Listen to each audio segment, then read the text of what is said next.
Hello పిల్లలు, ఈరోజు మనం రాడికల్ ఎక్స్ప్రెషన్ని ఎలా సింప్లిఫై చేయాలో చూద్దాం. -343కు ఘనమూలం లేదా క్యూబ్ రూట్ని కనుక్కోండి. ఇది మనకు ఇవ్వబడిన ప్రశ్న. ఏదైనా ఒక సంఖ్యను అదే సంఖ్యచే 3 సార్లు గుణిస్తే మనకు ఆ సంఖ్య యొక్క ఘనము లేదా క్యూబ్ వస్తుంది. ఇది మీకు తెలుసు కదా. ఇచ్చింది క్యూబ్ రూట్ ఆఫ్ -343. దీనినే -343 హోల్ పవర్ 1/3గా కూడా రాయవచ్చు. దీనికి క్యూబ్ రూట్ కనుక్కోవడానికి బెస్ట్ వే ఏంటంటే దీన్ని కారణాంకాలుగా విడగొట్టడం. అంటే దీన్ని ఎలా రాయొచ్చు? -1 ఇంటూ 343గా రాయొచ్చు. ఎందుకంటే -1 ఇంటూ 343 -343 అవుతుంది. 343 2 చే భాగించబడదు, ఎందుకంటే ఇది బేసి సంఖ్య కాబట్టి. మరి 3 చే భాగించబడుతుందా? భాగించబడదు, ఎందుకంటే ఇచ్చిన సంఖ్యలో డిజిట్స్ మొత్తము 10 ఉంది. 10 3 చే భాగించబడదు కదా. అందువల్ల 343 కూడా 3 చే భాగించబడుతుంది. 4 చే కూడా భాగించబడుతుంది, ఎందుకంటే 343 బేసి సంఖ్య అంటే ఆడ్ నెంబర్.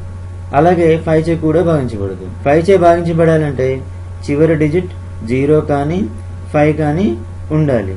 ఇది 6 చే భాగించబడుతుందా? మరి చూద్దాం. 6 చే కూడా భాగించబడదు, ఎందుకంటే ఇది 2తోనూ 3తోనూ భాగించబడలేదు కాబట్టి. మరి 7 చే భాగించబడుతుందా?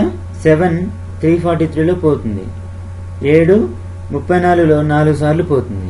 7 4లు 28, అంటే 34 - 28 మనకు 6 వస్తుంది. దీనిని క్రిందికి తీసుకొస్తే 63 అవుతుంది.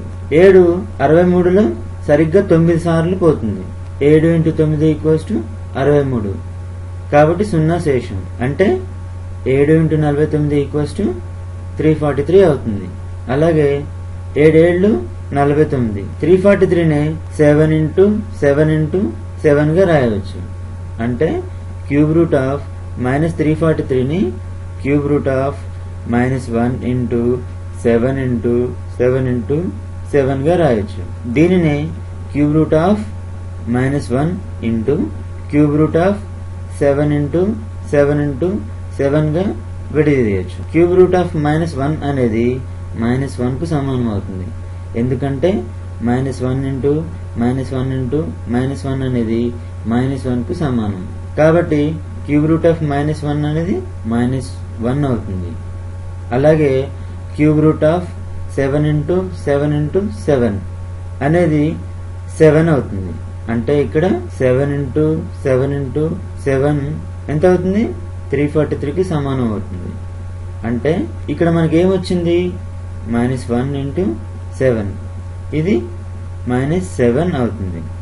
దేర్ఫోర్ క్యూబ్ రూట్ ఆఫ్ -343 అనేది -7 అవుతుంది. అర్థమైంది కదా రాడికల్ ఎక్స్ప్రెషన్ ఎలా సింప్లిఫై చేయాలో? నెక్స్ట్ వీడియోలో మళ్ళీ కలుద్దాం.